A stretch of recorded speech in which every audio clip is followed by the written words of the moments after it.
नमस्कार मित्रों, स्वागत है भक्ति की बात टीवी पर। आज हम लेकर आए हैं भगवत गीता के अध्याय 7 का दिव्य उपदेश, ज्ञान और विज्ञान योग। इस अध्याय में भगवान श्री कृष्ण अपने वास्तविक स्वरूप, अपनी शक्ति और अपनी माया का रहस्य बताते हैं। चलिए आरंभ करते हैं इस पावन यात्रा को।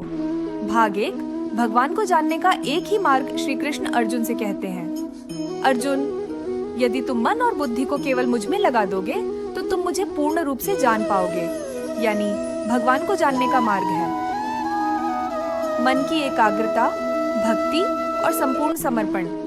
भाग 2, 2 प्रकार का ज्ञान, ज्ञान और विज्ञान। कृष्ण बताते हैं कि ज्ञान 2 प्रकार का होता है। 1, ज्ञान भगवान का तत्व स्वरूप और उनकी शक्ति। 2, विज्ञान भगवान का अनुभव, उनकी उपस्थिति का साक्षात एहसास।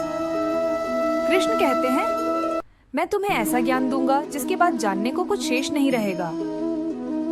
भाग 3, माया में बंधा हुआ जीव। कृष्ण बताते हैं कि यह संसार उनकी माया से बना है। इसी माया के कारण मनुष्य भटकता रहता है, सत्य और असत्य मिश्रित हो जाते हैं और मनुष्य भगवान को उनके वास्तविक रूप में पहचान नहीं पाता। भाग 4, कृष्ण की 8 प्रधान प्रकृतियां। भगवान अपनी 8 प्रकृतियों का वर्णन करते हैं। 1 पृथ्वी, 2 जल, 3 अग्नि, 4 वायु, 5 आकाश, 6 मन, 7 बुद्धि, 8 अहंकार। ये सभी भगवान की ही दिव्य शक्तियां हैं। कृष्ण आगे कहते हैं, हे अर्जुन, इस संसार के सभी जीव मेरे ही अंश हैं। भाग 5, बहुत कम लोग भगवान को पहचान पाते हैं। कृष्ण कहते हैं, हजारों मनुष्यों में कोई एक मुझे जानने का प्रयत्न करता है और उन प्रयत्नशीलों में भी कोई विरला ही मुझे वास्तव में जान पाता है। यानी सच्चा ज्ञान दुर्लभ है और सच्ची भक्ति उससे भी दुर्लभ। भाग 6, देवताओं की पूजा का फल भी कृष्ण ही देते हैं। कृष्ण एक महारहस्य बताते हैं। जो लोग देवताओं की पूजा करते हैं वे भी वास्तव में मेरी ही पूजा करते हैं, क्योंकि समस्त शक्तियां मुझसे ही प्राप्त होती हैं।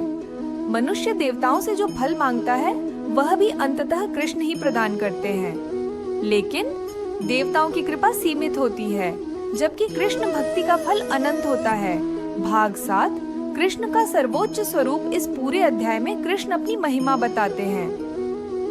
मैं ही इस ब्रह्मांड का कारण हूँ, मैं ही उत्पत्ति हूँ, मैं ही पालन हूँ और अंततः मैं ही समस्त जगत का आधार हूँ। जो मनुष्य सत्य को समझ लेता है उसके जीवन से भ्रम, पीड़ा और भय समाप्त हो जाते हैं। मित्रों, यह था भगवत गीता अध्याय 7, ज्ञान और विज्ञान योग का दिव्य संदेश।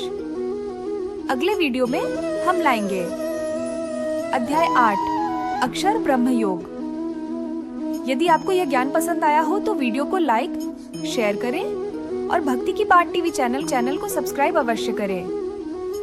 आप सभी पर भगवान श्री कृष्ण की कृपा बनी रहे। जय श्री कृष्ण।